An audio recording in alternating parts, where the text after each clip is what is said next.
శాఖల్లో మేము ఎంత డెవలప్ చేసాం దాని మీద లేదు. శ్యాంబాబు నా క్యారెక్టర్ వేశాడు, నేను డ్యాన్స్ వేశాను. ఇది ఏంటండి నాకు అర్థమవుతుంది. బయట మేము ఎక్కడైనా షూటింగ్ వెళ్తే హోటల్ నుంచి వాకింగ్కి వెళ్తాం పొద్దున పూట. అక్కడ ఏదన్నా విలేజ్ పక్కన పాకల్లోనో లేకపోతే టీ స్టాల్లో కాఫీ ఏదైనా తాగితే పృథ్వీరాజ్ గారు మీరు తెలుసో తెలియదో ఏంటో మరి ఆ క్యారెక్టర్ చేశారు మీరు, దాని గురించి మాట్లాడతాడేంటండి? అసలు ఇక్కడ గోదావరి నది ఏమైందిరా నాయన, ఈ వరదలు వచ్చినప్పుడు దీన్ని ఎలా కాపాడాలి, మిగతా ప్రాజెక్టుల సమస్యలు ఏంటి, పోలవరం ఎప్పుడు పూర్తవుద్ది, పోలవరం త్వరలో పూర్తవుతుంది, మీకు అందరికీ బ్రహ్మాండమైన భవిష్యత్తు ఉంది, ఇలాంటి మాటలు చెప్తే ఇక్కడ వరకు ప్రగతి వచ్చింది. కేంద్ర గవర్నమెంట్ మాకు ఇన్ని నిధులు ఇవ్వలేదు కాబట్టి ఈ నిధులు రాగానే దీన్ని చంద్రబాబు నాయుడు గారు ఇదివరకు అవినీతి చేశారు, మేము దాన్ని నీతి చేసాం, మేము రివర్స్ టెండరింగ్ విధానం పెట్టాం, మేము బ్రహ్మాండం చేసాం, జగన్మోహన్ రెడ్డి దేవుడు, ఈ రాష్ట్రానికి బ్రహ్మాండం అని ఇలాంటివి చెప్పండి. అంటే చేసిన అభివృద్ధి పనులు చెప్పకుండా, అభివృద్ధి పనులు చెప్పకుండా సినిమాల గురించి మాట్లాడుతున్నారు. టూరిజంలో నువ్వేం చేసావు? టూరిజం ఎప్పుడు నువ్వు మనకి ఇద్దరు వ్యక్తులండి తిరుమలలో ఎక్కువ వెళ్ళేది. గవర్నర్ నరసింహం గారు ఎక్కువ తిరుమల వెళ్ళేవాడు అప్పట్లో ఉమ్మడి రాష్ట్రం ఉన్నప్పుడు. నెక్స్ట్ ఈవిడ కుప్పం కదా పక్కనే డమ్మన పైకి వెళ్ళటం. కొండ మీద రాజకీయాలు ఏంటండి? కొండ మీద రాజకీయాలు మాట్లాడటం ఏంటి? ఎదవలు అంటాం, దుర్మార్గులు అంటాం, ప్యాకేజ్ స్టార్లు అంటాం, దరిద్రుడు అంటాం, దౌర్భాగ్యుడు అంటాం. వీటికి అన్నిటికీ కడిగే రోజు పుణ్యక్షేత్రానికి వెళ్ళినా కూడా అసలు మా వదలలేదు. అభివృద్ధి ఏంటి? ఈరోజు 27వ స్థానంలో ఉంది ఆంధ్రప్రదేశ్ టూరిజం భారతదేశంలో. ఇంకా మీరు అభివృద్ధి ఏది? అయ్యా ఇక్కడ మేము ఇలాగ తిరుపతిలో ఇలాగ చంద్రగిరి ఉంది, దీన్ని ఇలా డెవలప్ చేసాం, తిరుమల రావడానికి మేము ఇలాగ రోప్వే ఏదో వేస్తాం అనుకుంటున్నాం, లేకపోతే మేము టూరిజానికి కోసం బ్రహ్మాండంగా ఋషికొండని సగం గురిగేసాం. ఎందుకంటే అంటే టూరిజానికి సంబంధించి 4.5 సంవత్సరాలు జరిగిన అభివృద్ధులు ఏమంటారు చెప్ప? ఏముందండి, ఏమీ లేదు. మనం డ్రెస్సులు వేసుకోవటం, తిరగటం సరిపోయింది, అయిపోయింది. ఏం చేశారు మీరు? ఒక కాకినాడ హార్బర్ ఉంది, ఇటేపు ఒక టూరిజం ప్లేస్ ఏముంది? ఆంధ్రప్రదేశ్లో టూరిజం ప్లేస్ ఎక్కడికి వెళ్తే మనం కాసేపు ఆ చరిత్ర తెలుసుకోవచ్చు అనేవి చాలా ఉన్నాయండి. వీళ్ళ దగ్గర ఏమీ లేవు.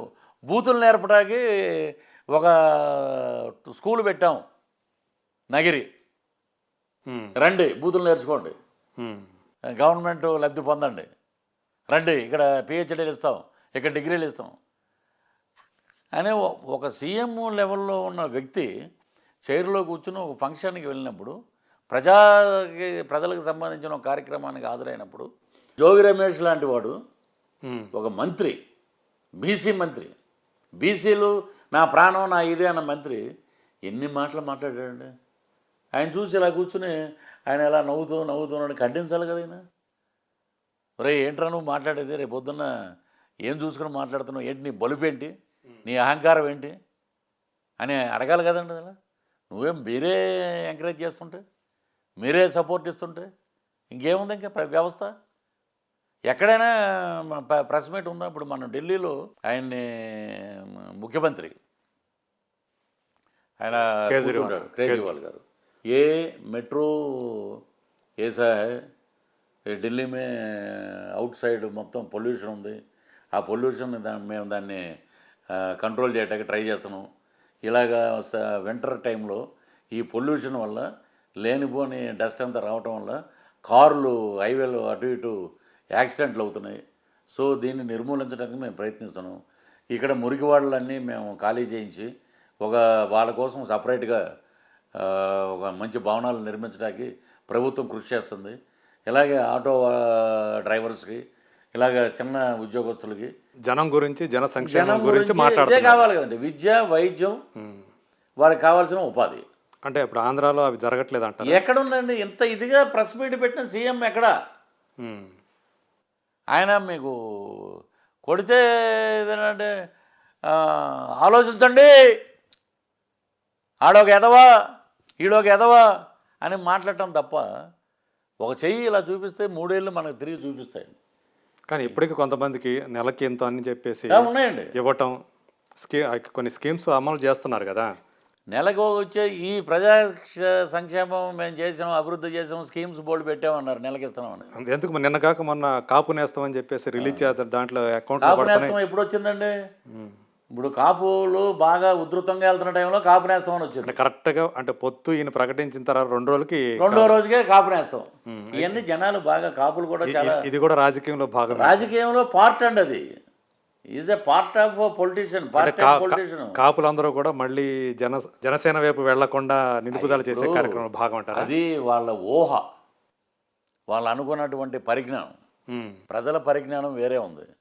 Is not a Janasena, is not a కాపుల పార్టీ. అన్ని మతాలు అన్ని కులాలను కలుపుకునే పార్టీ అండి. గోవిందుడు అందరూ వాడు. That is Pawan Kalyan. Okay. వీళ్ళు ఎన్ని రకాలుగా మాట్లాడినా ఎన్ని రకాలుగా చేసినా అంతిమ విజయం జనసేనది. పొత్తున్న పార్టీలదే. ఆయన నిన్న కూడా అనౌన్స్ చేశాడు కదండి. పదవుల గురించి మనకి రావాల్సిన ఈ వీటి గురించి కాదు మనం మాట్లాడవలసిన అవసరం లేదు. There is a joint action committee. ఆ కమిటీకి చైర్మన్గా నాదెండ్ల మనోహర్ గారిని పెట్టాం. హ్మ్. ఇతరత్ర తెలుగుదేశంలో ఉన్నటువంటి ముఖ్య నాయకులు, జనసేనలో ఉన్నటువంటి ముఖ్యమైన నాయకులు ఇతరత్ర అందరూ కలిసి దాన్ని ఫార్మ్ చేస్తారు. దాని కార్యాచరణ తెలియజేస్తారు. అంటే వాళ్ళు ప్రధానంగా వైసీపీ వాళ్ళు చేస్తున్నటువంటి ఒక ఇదేంటంటే ఉమ్. రేపు ఎలక్షన్స్‌లో మీరు ఓకే. పొత్తుతోటి చేస్తారు. అండర్‌స్టాండింగ్‌తో చేస్తారు. ముఖ్యమంత్రి అభ్యర్థి ఎవరు అప్పుడు? మీకెందుకండి దురద? కనీసం అది చెప్పలేని పరిస్థితి అది వాళ్ళు ఉండాలండి. చెప్పలేని చెప్తాం. ఆ పరిస్థితి ఉంది. చెప్పలేని పరిస్థితి అలాగుంది.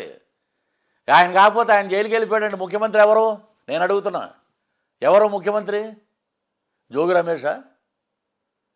రోజా గారా? హ్మ్. ఈ తిట్లు తిట్టే గుడివాడ అమర్నాథా? మీకెందుకు? ప్రజాక్షేత్రంలో వ్యూహాలు చాలా ఉంటాయి. వ్యూహాలకి ప్రతి వ్యూహం వేసేవాడు యుద్ధ నైపుణ్యం. అది జనరల్గా ఎలక్షన్లు దాన్ని యుద్ధంతో పోలుస్తున్నాం. కాబట్టి యుద్ధం రెడీ అయింది. ప్రతి పౌరుడు వ్యూహంలోనే ఉన్నాడు. ప్రతి జన సైనికుడు వ్యూహంలో ఉన్నాడు. ప్రతి వీర మహిళ వ్యూహంలో ఉన్నారు. సో అదంతా నాయకులు కూడా అలాగే ఉన్నారు. అదంతా ఆ 2 పార్టీలకు చూసుకునే విషయం అంటారు. ఒకటే చెప్పారు, మేమేం కొట్టుకోవండి, మేమేమి ఓటు చీలనివ్వం, గోడ మీద పెళ్లివాటం కాదు మాది. మేము ఒకటే కలిసి ఉన్నాం. ఈ రాష్ట్ర భవిష్యత్తు కాపాడాలి, ఒక దుర్మార్గ పరిపాలన అంతరించాలి. కాబట్టి మేము జాయింట్ అయ్యాం. ఒక ఓటు కూడా ప్రభుత్వ వ్యతిరేక ఓటు చీలనివ్వం. మా దగ్గరే ఉంటుంది. మొన్న పేర్ని నాని ప్రెస్ మీట్ పెట్టినప్పుడు గతంలో అంటే 2014 ఆ టైంలో అనుకుంటా. పవన్ కళ్యాణ్ వీళ్ళ గురించి, చంద్రబాబు గురించి కానీ, లోకేష్ అన్న మాటలు ఏంటి అవన్నీ కూడా స్క్రీన్ చేశారు. సో అప్పుడు అలా అన్న వ్యక్తి ఈరోజు ఎలా వాళ్ళతో పొత్తు ఇప్పుడు పెట్టుకుంటున్నాడు? పేరుని నాని ఏముందండి ఆయనకి, ఏమంటారు దాన్ని, మాటల నాని అనొచ్చు ఆయన. పేరుని నాని కాదు, ఆయన ఒక టైపు. ఆయన ట్రాన్స్పోర్ట్ మినిస్టర్ చేసాడు. ఏం జరిగింది ఏంటి అనేది అందరికీ తెలుసు. ఈ రాష్ట్రంలో అసలు బ్రహ్మాండంగా రోడ్లు, ట్రాన్స్పోర్ట్ ఆ బస్సుల్లో వెళ్తుంటే బా పేర్నాని గారు రాష్ట్ర రోడ్డు రవాణా శాఖ మంత్రి అద్భుతం అని నీ దాంట్లోనే లొసుగులు బోల్డ్ ఉన్నాయి. నీకు టికెట్ వస్తుందో లేదో తెలియదు. నీ వారసుడు టికెట్ ఇవ్వన్నావు. తర్వాత ఏమంటావు, మళ్ళీ సన్నాయి నొక్కులు, నాకు ఇవ్వకపోయినా పర్వాలేదు, నేను పార్టీ కోసం నిలబడతా. ఇవన్నీ ఏంటంటే వీళ్ళు మాట్లాడే ఓకే, అది ఓకే. వీళ్ళు మాట్లాడే మాటల్లో ఎక్కడా పొంతం లేదండి. అధినాయకత్వానికి భజన.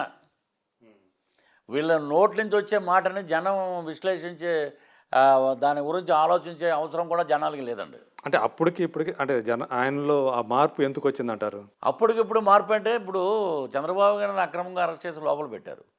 ఇప్పుడు తెలుగుదేశం పార్టీకి నాయకత్వం ముందుకు వెళ్ళాలి, కేడర్ నిరుత్సాహపడకూడదు, ఆయన ఏం పెద్ద జరగదు, ఆయన ఒక 4-5 రోజుల్లో బయటకు వస్తారు.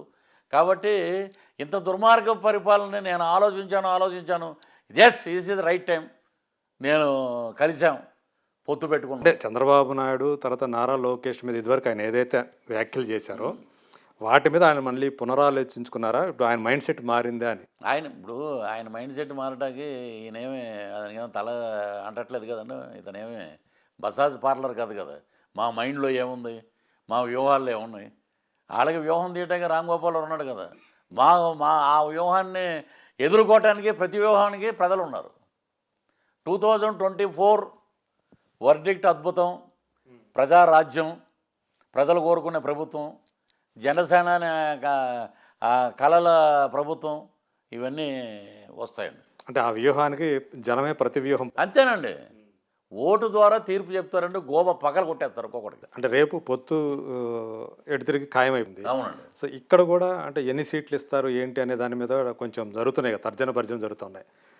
ఈ విషయంలో తగ్గకూడదని చెప్పేసి జన సైనికులు కూడా కొంచెం ఎక్కువగా సీట్లలోనే మనం నిలబడాలి అన్న కోరిక ఖచ్చితంగా ఉంటుంది, ఏ పార్టీలో అయినా ఉంటుంది. సో ఇక్కడ ఏమన్నా రాజీ పడే అవకాశం ఉంటుందా మీ అధినాయకుడు? ఎక్కడ ఇప్పుడు ఒకటి ఉందండి. అంటే గతంలో 35 ఎన్నో అన్యాయిస్తా అదే ఉన్నారు అదే కదా. అదే. ఇప్పుడు మా ఇంట్లో పెళ్లి జరుగుతుంది సార్. ఒక సంవత్సరం తర్వాత పెళ్ళి. రోజు వచ్చి ఏమంటే మా అబ్బాయి పెళ్ళండి, మా అబ్బాయి పెళ్ళండి అని చెప్పలేము. చూసేవాడికి కూడా రోతగా ఉంటుంది. టైం వచ్చింది కాబట్టి మా అబ్బాయి పెళ్ళి ఫిక్స్ అయ్యిందండి అని చెప్పాం మొన్న. పొత్తు ఖరారైందని. ఎంతమంది వస్తారండి భోజనాలకి? ఏం ఐటమ్స్ పెడతారు? అది మీకెందుకు అది? అదే ఆ తర్వాత నిర్ణయిస్తాం. దానికి ఒక కమిటీ పెట్టాం. జాయింట్ యాక్షన్ కమిటీ పెట్టాం. ఆ కమిటీ విల్ డిసైడ్ ఫేవర్గా మనం ఎక్కడెక్కడ మనం ఇదిగా ఉన్నాము, బలంగా ఎక్కడ ఉన్నారు. మనం ప్రభావితంగా ఉన్నాము, ఎక్కడ మనం శత్రువుని దారుణంగా కొట్టగలుగుతాము, ఇవన్నీ నాయకులు ఉన్న సమన్వయ కమిటీ అవన్నీ కూర్చుని ఒక చక్కటి అవగాహనకు వచ్చి ఒక త్వరలోనే అవి కూడా ప్రకటిస్తారండి. ఈ మధ్య మీరు గల్ఫ్కి వెళ్ళారు కదా. అవునండి. సో అక్కడ జనసేనకు సంబంధించిన కార్యక్రమం ఈవెంట్స్ చేశారు కదా. ఎలా జరిగింది అది? అద్భుతం అండి. అసలు నేను ఎక్స్పెక్ట్ చేయలేదండి. అంటే జనం నుంచి బాగా ఊరున వర్షం.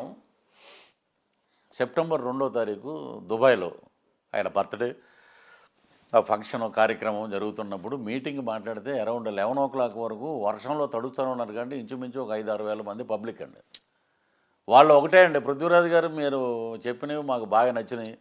ఒక మనిషి ఓటుని 100 మందితోటి ఓటు వేయించేటట్టు మోటివేట్ చేయడమే మా లక్ష్యం.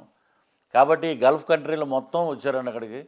నా ఒక్కరోజు సంపాదన నా పార్టీ కోసం అనే నినాదంలో మన కేసరి గారని అక్కడ మొత్తం జనసేన